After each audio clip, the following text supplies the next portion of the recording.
Hey guys, um, I am reading through the org license right now and getting ready to do a video on that and what I think of it.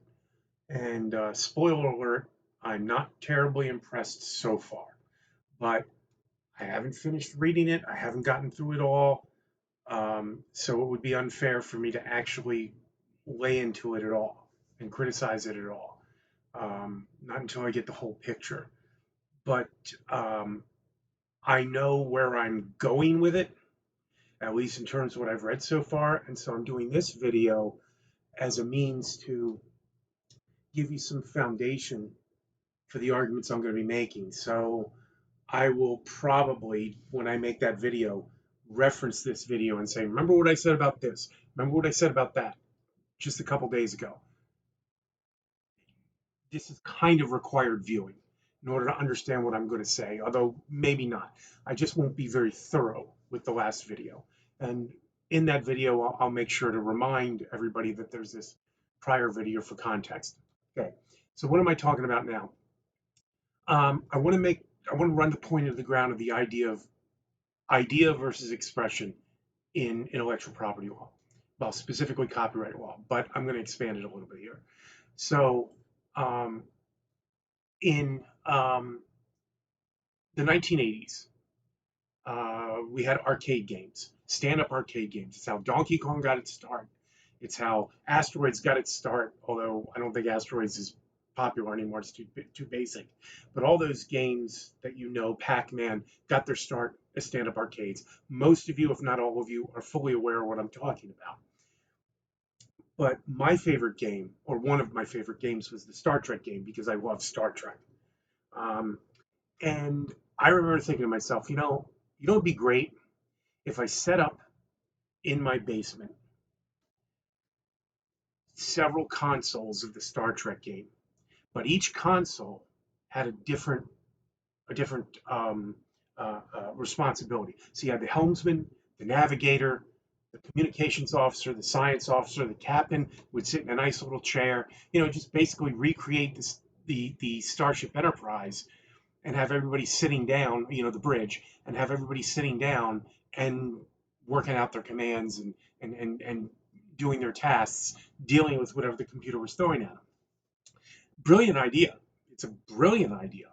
And the proof for that, for the brilliance of that idea, is that Artemis is doing that, and a couple other companies are doing that, right?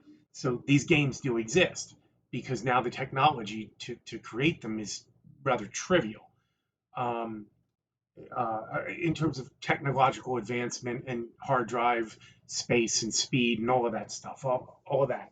Um, the design was always there, but it would take up memory, it would be slow and whatever. Now it can be done pretty easily, and so these guys have done it.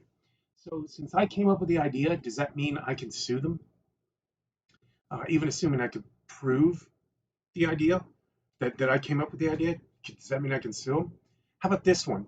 In 2000, I graduated from law school, and the economy was what it was. It was really weak, and the legal profession was taking that hit. So it's really hard to find a job. But I wanted to be an attorney since I was 15. There was no way I wasn't going to prioritize that. So I wanted to figure out some way to make some money while I was searching for jobs. And and so getting a full-time job really wasn't much of an option. I did apply for one, but long, irrelevant story. Um, so what I said was, I just need to do something entrepreneurial. So I came up with an idea. And I went to my cousin Mike. I said, Mike, how about we do insert Spotify here, what you now know as Spotify, but without ripping off the artists. My cousin Mike, he he wasn't thinking very far ahead. He was thinking as someone in the year 2000 rather than someone in the year 2010 or beyond. And he was thinking, well, you got to market these bands and all this. No, you don't have to market the bands.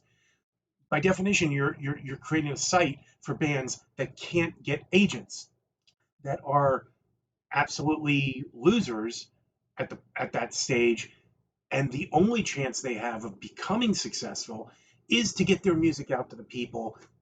And they just don't have the platform to do that without an agent, without a record label. Great idea, right? All you have to do is take a little bit of cut of all their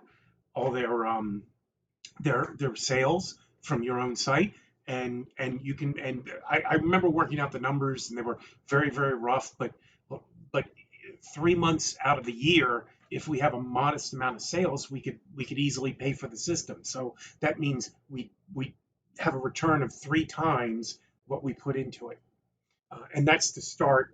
And then it would be even better as things grew and whatever. He didn't want to do it, and I didn't want to do something like that alone. Um, so we didn't do it. But Spotify did. Does Spotify owe me money? Now, the answer to these questions, Spotify and Artemis, I think intuitively is no, they don't owe you money. But why not? Why don't they owe me money? Didn't I copyright the idea the second I created it? No, because you can't copyright ideas. You can copyright a specific expression of the idea. And more practically speaking, what that means is you have to actually create the thing. In patent law, you can have a great idea, but you have to, quote, reduce it to practice. In copyright law, you can have a great idea, but you have to actually express it. You have to actually create the thing that, at least in theory, people could see and say, oh, okay, this is a value to me. I'm going to use that. I'm going to buy it and use it. So while this isn't the textbook definition of intellectual property law and such, um, it's a matter of you have to create something that people want to buy, um, and nobody wants to buy my idea because I just gave it, and they could say, oh yeah, that is a good idea. I'm just going to go do it myself, and once they do it, then they can then they make then they can make money off of it, and therefore, in an informal sense, therefore, because they can make money off of it, they can get a copyright or a patent for that matter. But we're talking about copyrights going forward. Um, so that's the difference between an idea and expression. It's like Leonard Hofstadter from the Big Bang Theory. His bully came to visit, um, and said, "Hey, I got a great idea. Glasses that turn every movie to 3D." And the guys all say, "Wow, that's incredible. How'd you do it?" "Oh, I didn't do it. You guys do it, and then I'll take it. I'll go sell them." No. Okay. You have to actually create something, not just an idea. You have to actually create something. So let's now look at, to sort of wrap this up, in the RPG context, what does that mean? It means a couple of things. First of all, I actually do have an idea for an RPG. My friend Vic and I have been working on it for years, but for the last couple of years, we haven't done anything. We're starting to get back into it a little bit, but it'll never see the commercial light of day. But the point is, and some of it is written down, but the point is, I have an idea for an RPG. That idea is not protectable. If people who have play tested it, they steal my idea, guess what? It's not theft because my idea is not protectable. Um, so what is protectable? When I actually write it down, that particular expression is what's protectable.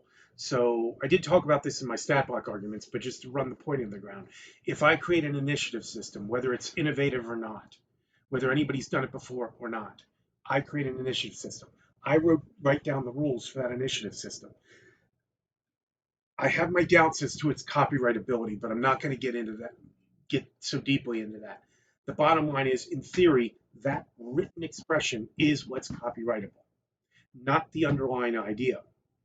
But that means if you rewrite that section and express my idea for an initiative system, let's say it's an innovative, my idea for an initiative system, you express it, but in your own words, and those words are not identical to mine or substantially similar to mine, then I can't sue you for copyright infringement because the only thing you've stolen from me is the idea of that mechanical system. Uh, Game rules are ideas. in this context. To some extent, they're just considered facts of nature. It depends on exactly what you're saying, um, but they aren't protectable. But the expression is. Okay, so how you specifically express it is. Now, again, there are there's a major caveat to that I'm not going to get into. I do have my doubts as to the copyrightability of a lot of what goes into um, RPG design, but at least in theory, you write something down, it's copyrightable. Okay, that's when, because then you have a product that you can sell me. I'll give you money.